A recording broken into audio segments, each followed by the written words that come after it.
Good afternoon, everybody, and welcome to Experience VCC. We're so glad you could join us today. My name is Carolyn Hornell, and I am the Associate Director of Alumni Relations here at Vancouver Community College. Today, we are talking about human and family services. Before we begin, I would like to remind you that downtown and Broadway campuses of Vancouver Community College are in the unceded and traditional territory of the Coast Salish peoples. That's the Musqueam, Squamish, and Tsleil-Waututh First Nations.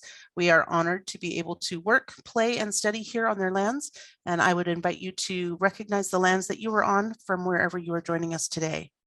Today, we are specifically looking at counseling skills, early childhood care and education, and the Gladue report writing.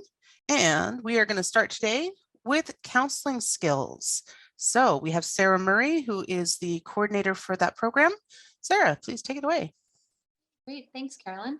I'd like to just start by acknowledging that I'm coming in today from the lands of the Kakite First Nations.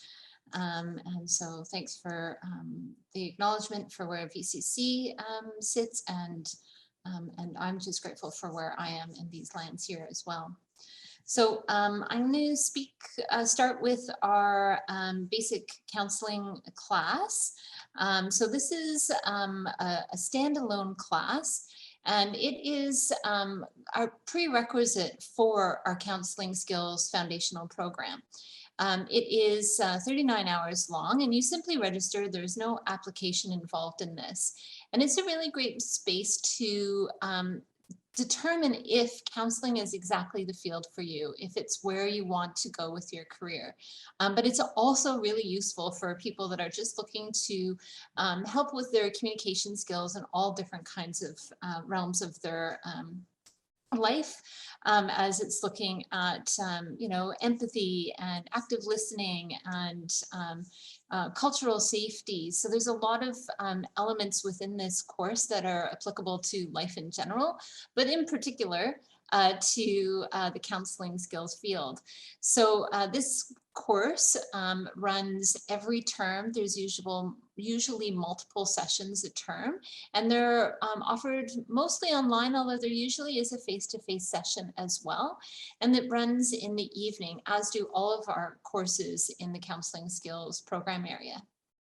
So as I mentioned, this is a prerequisite for our Counseling Skills Foundational program, and it is one of the admission requirements and application requirements for the program. In addition, you need to have some experience, 35 hours in the helping field. So that means being face-to-face with people and assisting them in some capacity. Then once you have completed the application process, you're good to go and can start this foundational certificate. In total, there are 9 classes in the program. It runs in the evenings. Classes are usually from about 6 to 9:30 or so. There are some Saturday classes as well. Most of it is online, but not everything. There are a couple of classes that do run face-to-face.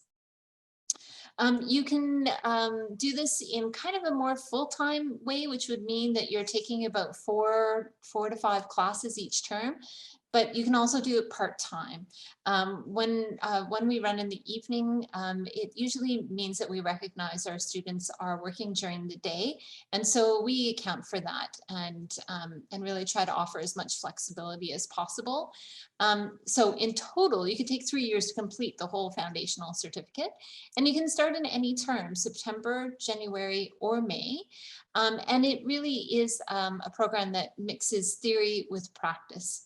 I guess just the last thing I'll say is just the types of work that our graduates are looking at, and that is mostly in the support counselor role.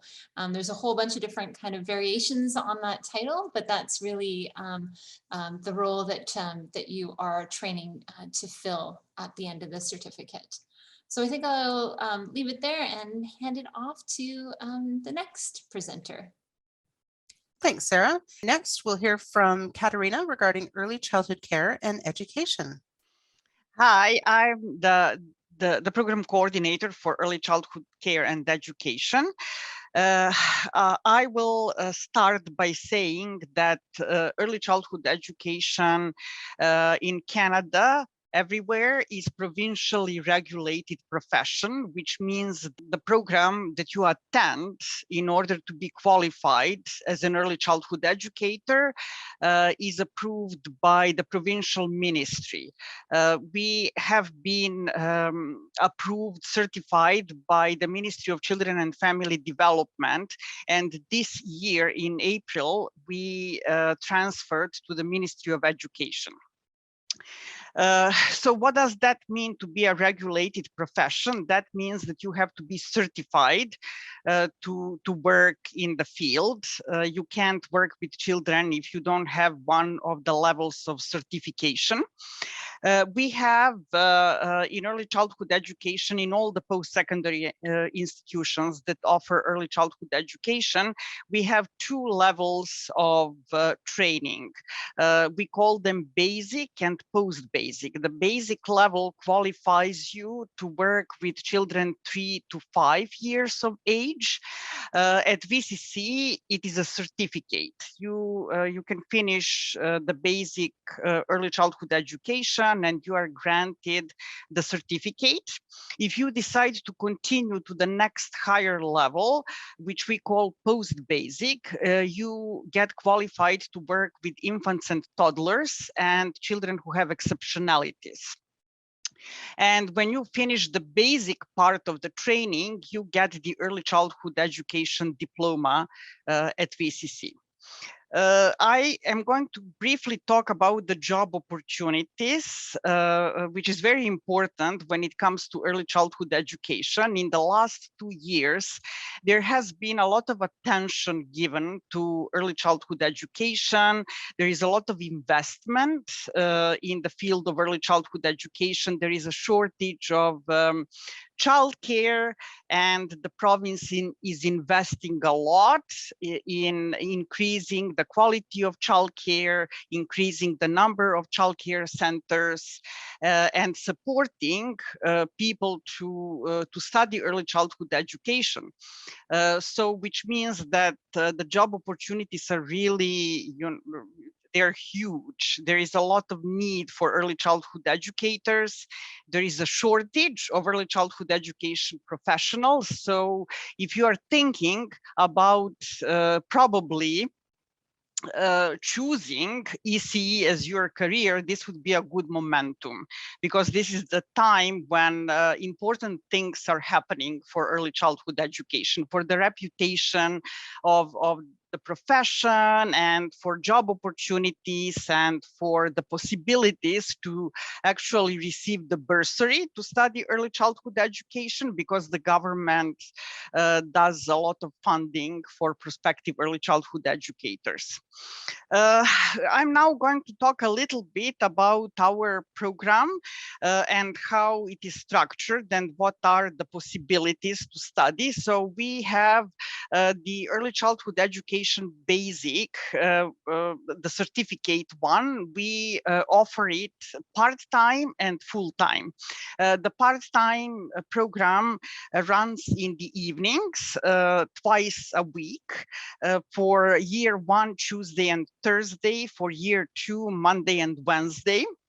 6:45 to 9:45, Vancouver downtown campus. And we typically have 1 or 2 Saturdays to add to those 2 days. And it is a 2-year program part-time, and the maximum time to finish the program is 3 years. It has 3 practicums. It is a very much hands-on based program, lots of observation in the field and practicums. The other way how you can take the program is full-time day. It is exactly the same program, exactly the same curriculum, the same administration, the same resources. Everything is the same. It's just that the schedule is different. So the daytime program runs Monday to Friday, 9 to 2 o'clock, no Saturdays. And the maximum time to finish it is 2 years, but basically you can finish it in 1 year. It's a 1 year, very intense program. program. And after that, you can apply for your certification to work with children 3 to 5 years of age. We accept international students. We have domestic and international students. If you are a domestic student, you apply directly online and you apply directly to the program. If you are an international student, it has to go through our international office. Also, I would like to talk a little bit about the admission requirements, which is an important aspect for the program. We have the basic admission requirements, which are high school, grade 12 English, 2 references. We waived 40 hours of volunteering work. But we also have another set of requirements, which we call upon acceptance admission requirements, which are criminal record check, TB test, immunization record, the documents that you need when you do observations in the field and practicum. So I'm saying this because I want to encourage people to apply early enough to allow them enough time to obtain all of those documents. The application time for the part-time evening program is now. We are currently accepting the applications and the program is starting in September. The deadline for the applications is August 19th. And we have one info session coming up on May 12th, 3 to 4:30. If you want more information, and the daytime program is starting in January, and the deadline for the applications will be mid-November. Yes, and to finish, I just wanted to attract you to, I just want to say that on this image that you have on the slide, you can see our lab. So it is a relatively new setup that we have in our ECE classrooms. We have 2 designated classrooms for early childhood education, and one of them is a lab. So we believe in experiential learning. So part of that classroom is a lab for our students, and we keep changing it depending on the courses that we are teaching, and the instructors are changing it. And so we are actively using those learning areas in the classroom for the students to practice setting up and organizing the physical environment for children. So that's what I had to say briefly. If you have any questions, you can either email us or you can put your questions in the chat or ask me later on. Katerina, Miriam has a question now. Miriam, would you like to unmute yourself? Yes, I have a question. May I register for part-time in the September, and then register for full-time in January, and those courses I took in September, I don't took it anymore in January? Yes, so you first have to apply, and then, we have an interview with the program coordinator. If we accept you to the program, definitely you can start in September. And there is a possibility, we have done that people move from part-time to full-time, even though it's a little bit complicated because the schedule is different. So it may kind of prolong your studies. Depends on when you want to switch, but you definitely don't have to take the courses again if you already have completed them, because they are credit courses. It's the same program. So once you complete the course, you have credits for it. But as I said, it's a little bit complicated, logistically, it's a little bit complicated planning your study if you're switching from part-time to full-time. Thank you. You're welcome. I'd like to move on to Gladue report writing. We have Claire with us today to talk about this program. Hello, everyone. My name is Claire Sauvé. I am the Associate Director of Continuing Studies, and I'm here to talk about the Gladue report writing program. So here in Canada, Indigenous folks, this is a program that is within the Indigenous justice field. So people that are Indigenous have a right to what's called Gladue rights in the courts. So if they have committed a crime, and if they're standing before the courts, they have what are called Gladue rights. So this is a right to a report that considers their family, community, and historical context in sentencing decisions, and it's presented to judges. It identifies and suggests options to consider during sentencing, such as addictions treatment, restorative justice, or other paths to address past trauma, whether that be personal trauma or historical trauma. So the Gladue report writing program prepares students to write those kinds of reports that are submitted to court. So the program covers a comprehensive range of topics, including the impacts of colonization, that resulting in the high incarceration rates of Indigenous people within the Canadian judicial system.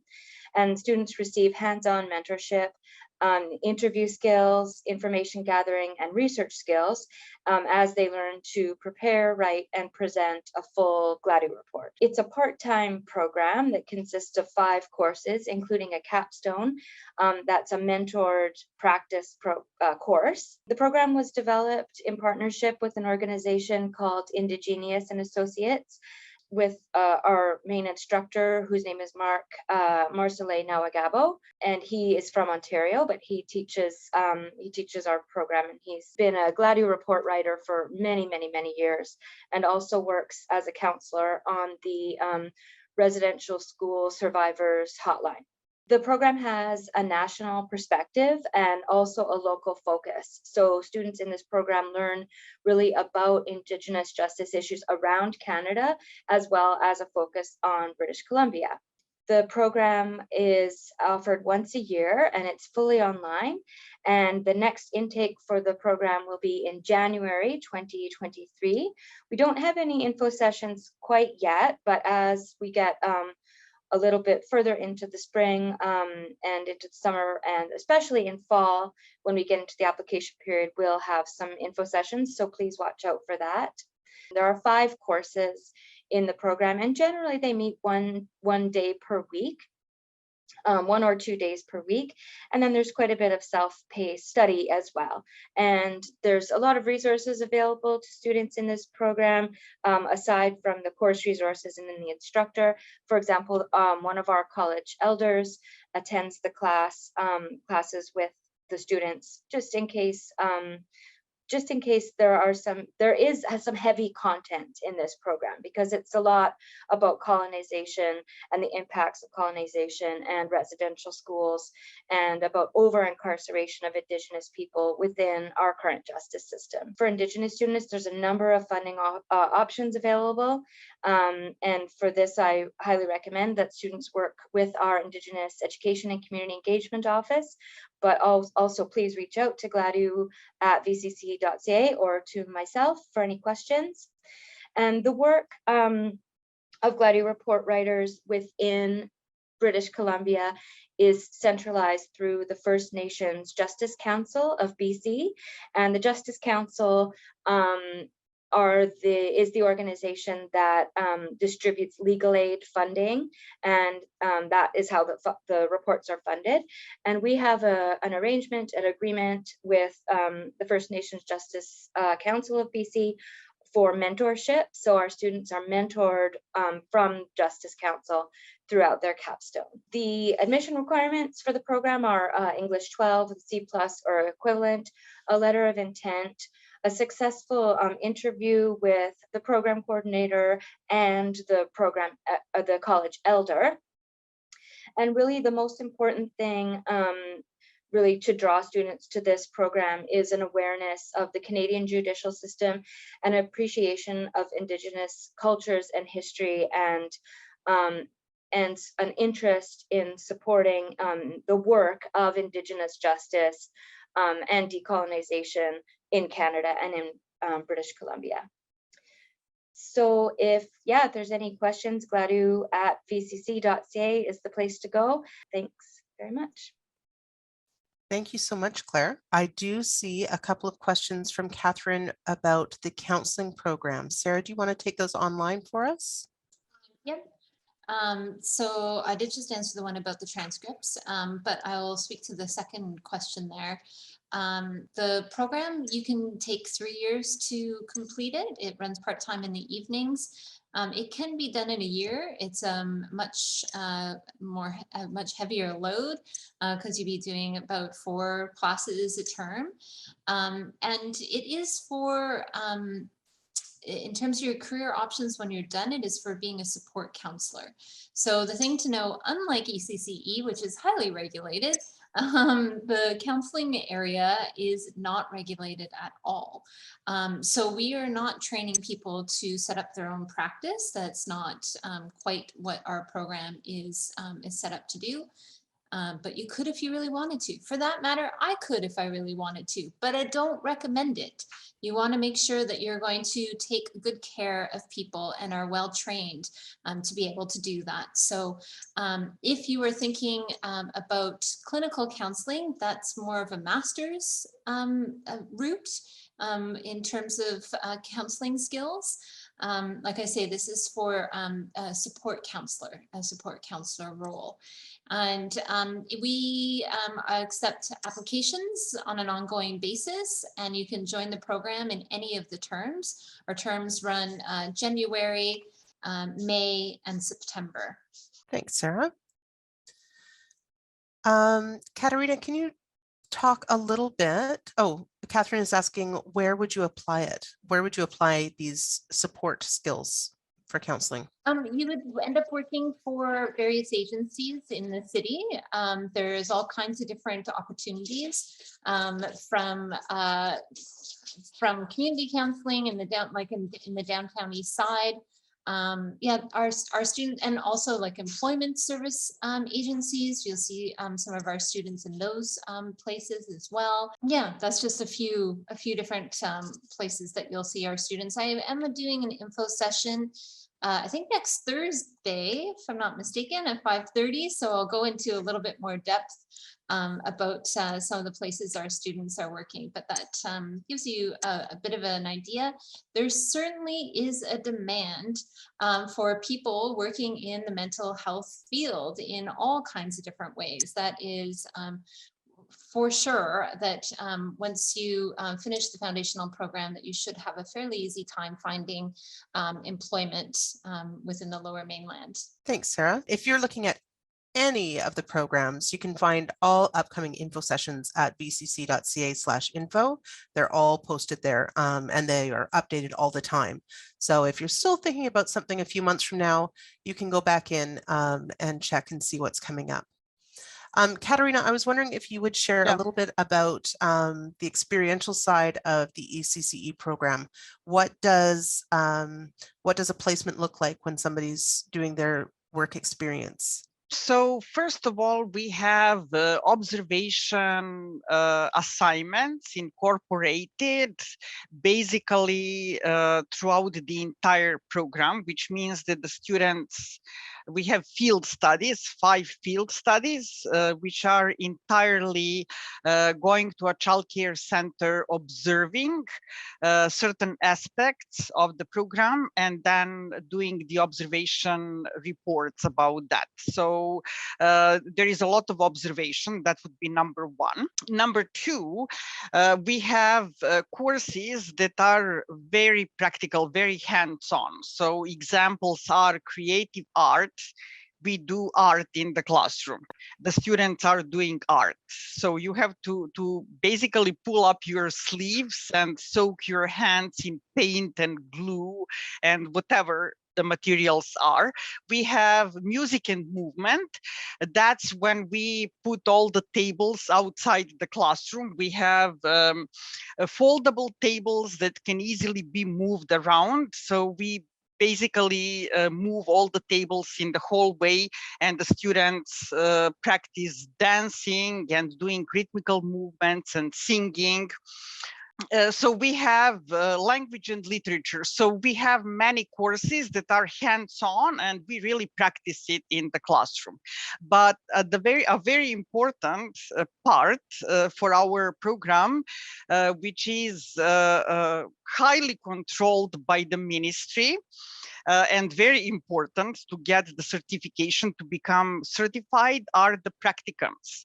For the certificate, there are 3 practicums, and we have our spectrum of different centers, host centers. We have partnerships with some major childcare organizations in BC, like YMCA, SFU Childcare, Vancouver Society of Children's Centers, and we have our centers where we send students to do their practicums, and so that's a very important part of it. And finally, our lab, which we basically are trying to use as much as we can, so that we can prepare the students for that practical part of their training before they go on their practicum, so that they are exposed to that already in the classroom. Excellent. So are they exposed to the full realm of like the home daycare all the way up to a large center, or are you working mostly with large centers? Oh, we are working only with licensed, because that would be the ministry's Right. regulations. So it has to be a licensed Yes. center, and we are very it is not enough to be licensed. It has to be quality of learning. So that's why we have a list of our centers where we send the students, and they know our approach. There is a lot of good mentorship out there in the childcare programs where we send the students on practicums. Excellent. So you're only sending them to the best ones. The ones that we have tried already and the students had positive experience, and we already have connections with people who work there, so that we a kind of guarantee that the student is going to be exposed to the model of teaching that it is aligned with what we teach in class. Okay, thank you. Sarah, did you want to take that question online? I can, yeah. Sure. So I was just writing and saying that Okay. I'm not sure about the abortion clinics and what the roles are in those environments. So what I would recommend is to look at their websites and see if they have job postings and if they're looking for that kind of role. I'm not 100% sure, but like in the downtown east side, and like there's just so many different roles that you can have that fit under that support counselor kind of heading. So you could be helping people with with settlement. That could be new immigrants that have come into the city. It could also be just homeless people as well, and you may be working in a more of a family kind of setting, and helping people through through those dynamics. You might be working at a shelter. That's another possibility as well. So it just gives you a bit of an idea about the types of roles. Hopefully that helps. Thanks, Sarah. Katerina, another question has come in for you. Are any of the full-time ECE programs offered online, or is it all in person? It is all in person. We just did it online during the pandemic, but we are approved to be in person. And so that's also one of the regulations. So it is all in person. We just have 2 non-credit courses, which are more professional development that we are offering online, but everything else is in the classroom. Thank you. Claire, can you tell us a bit more about the mentorship component of the Gladue report writing program? Yeah, so the final course of the Gladue report writing program is a mentored capstone. So in that course, students work together and with the course instructor and also with an external mentor. they may be able to work on real cases. So contributing to the Gladue report that the writer that is their mentor is working on, or they may work on sort of mock scenarios or write reports based on past situations. So the mentorship allows them to really kind of take what they've learned in terms of the theory and practice and in the national context, and then to focus it into their own local community where they might work or live. Often it's Vancouver, and to kind of get to know that local context a little bit better, and then to get some feedback on their writing, on their interview skills, and on how they put it all together into a Gladue report. In some instances, our students have also had the chance to go to court to watch Gladue reports being presented. Gladue reports aren't always presented in person at the courts, but occasionally they are. And in some cases, as I mentioned, they've worked on real reports, and in other cases, they've worked on fictionalized or mock scenarios. And with can you work outside of the Lower Mainland with the Gladue report writing?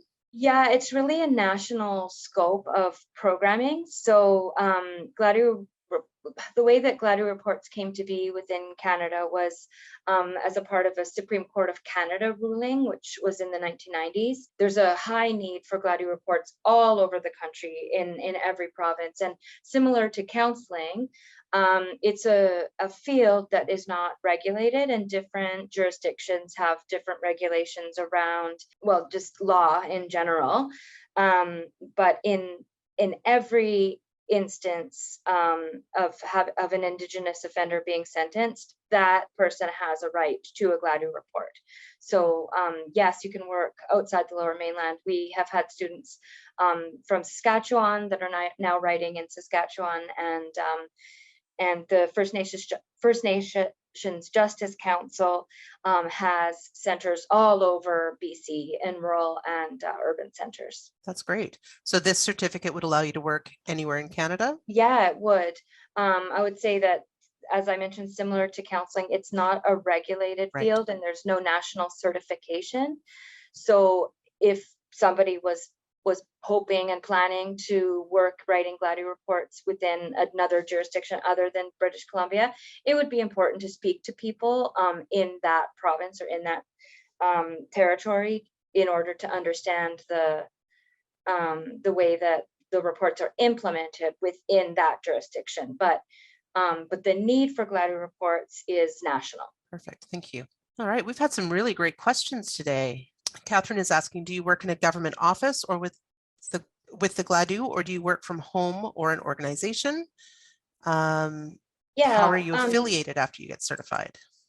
Yeah, so here within BC, the funding, the public funding of Gladue reports is all managed through the First Nations Justice Council of BC.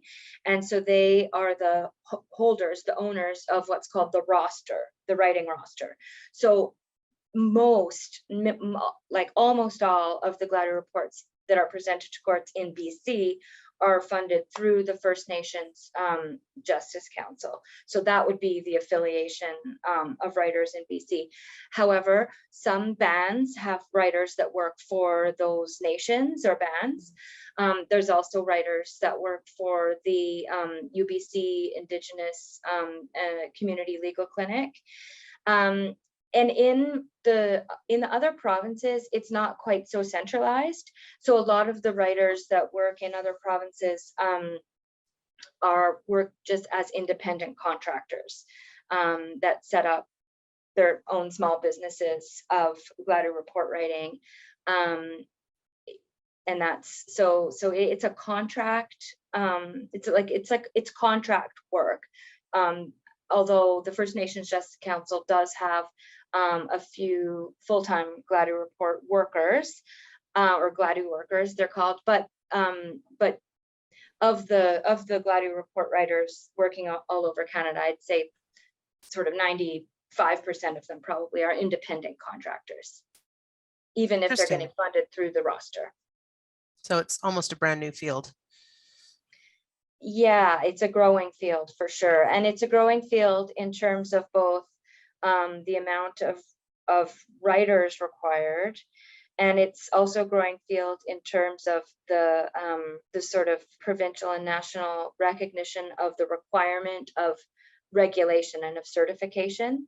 So I think the landscape is changing for Gladue report writers. Sadly, though, the reason that it's a growing field is that the tragedy of over-incarceration of Indigenous people is not getting better, it is getting worse.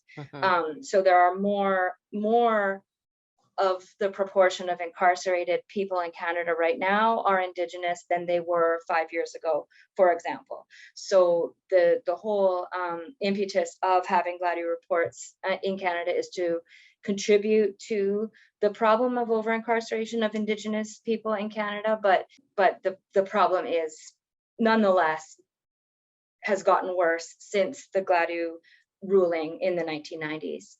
Right. The course is going to start in January 2023. Yes. So we're just in the middle of a cohort now, and once this cohort ends, a new one will start. Perfect. Great. Thank you. All right. Well, as I said, if you want to learn more about any of these programs or any other, go to vcc.ca/info, and that will take you to all of the upcoming info sessions where you can learn. It's about 45 minutes specifically about that program, and any of your questions will be answered there. You do have the emails for each of our presenters today, so please feel free to send them an email and ask your questions. Anything about advising, you can ask them as well. I'm just going to give you a brief overview of what's available for prospective students and for people once you become a student at VCC. A little bit about the difference between advising services and counseling services. These are both available to you now, even before you become a student at VCC. If you know what program you want to take, but you're not sure if you meet the prerequisites or when the programs start or any of those kind of things, advising services is where you want to go. If you know the program, but you don't know if you're qualified yet, advising services is for you. If you're not sure which program you're wanting to do, you're not sure which is the right avenue for you, counseling services is where you want to go. They'll help you narrow down what might be a better choice for you. Once you become a student, advising services is still available for you, as is counseling services. So if you're finding that study, work, life balance a little overwhelming, counseling services available to you. It's free, and I highly encourage you to take advantage of it. It has helped many of our students succeed, and that is our whole impetus for being at VCC. We really stress student success. We want you to succeed. We never ever want finances to be a barrier to your continuing your studies. So financial aid is available. If you are finding yourself in financial crisis, please ask for help. Bursaries are available for emergent cases. If you are just having trouble coping, please ask. Bursaries are anonymous. No one ever needs to know that you received money or how much you received. We also have a plethora of scholarships and awards. Scholarships are based on academic merit. So if you've got a really high GPA, your teachers will appoint you for a scholarship. But VCC is also about recognizing individuals and the various ways in which we shine. So if you're a leader, if you are a community engagement expert, if you are overcoming obstacles, because our classes are small and teachers really get to know you and your cohort, the faculty will get together and decide which award might fit you, and they'll pick you out and recognize you for that. We have student awards twice a year, and we gave away over 400 awards last year. Indigenous services are available for any Indigenous students, and they are from before you become a student until after you graduate. It is a very wholesome service, and they have been integral in VCC in its entirety in helping us indigenize our curriculum and making sure that indigenization is front and center in almost everything we do. Disability services are huge for us. We are a fully accessible college. If you find test taking super anxiety provoking, let somebody know. Contact disability services. We can find you a quiet room and give you a little more time for your tests. Again, we want you to succeed. So if you have a barrier, we have a way to help you. There are free professional tutoring services available at both campuses. I would highly encourage you to take advantage of those. You book an appointment online, and I have heard tremendous success stories through those.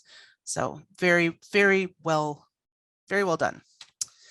Your next steps: attend an info session. We've talked about those. Meet with an advisor. We have, Sarah, did you want to pitch in? I did want to chime in because all the programs that are in this session are continuing studies. And so some of the advising actually happens within this area specifically. So it's a little bit different. And I would like to just mention that I do not believe that these program areas have scholarships. So there are some differences with these programs, but all the things Carolyn just said about us wanting to support students is 100% true. Whether it's with, we do have bursaries within continuing studies as well, and we do have a fabulous registration and advising group. I just wanted to clarify that. Thank you both. Yes, so bursaries are still available, absolutely. Attend an information session, meet with an advisor. I'm sure Erin has put the links for our advising sessions. They do close in about 15 minutes today, but they are always available if you contact them at advising@vcc.ca. Again, for continuing studies, that is different, and Erin will put the link there. If you have decided which program you would like, you can apply today. ECCE.ca/apply. Thank you for joining us. See you soon. Thanks. Bye-bye.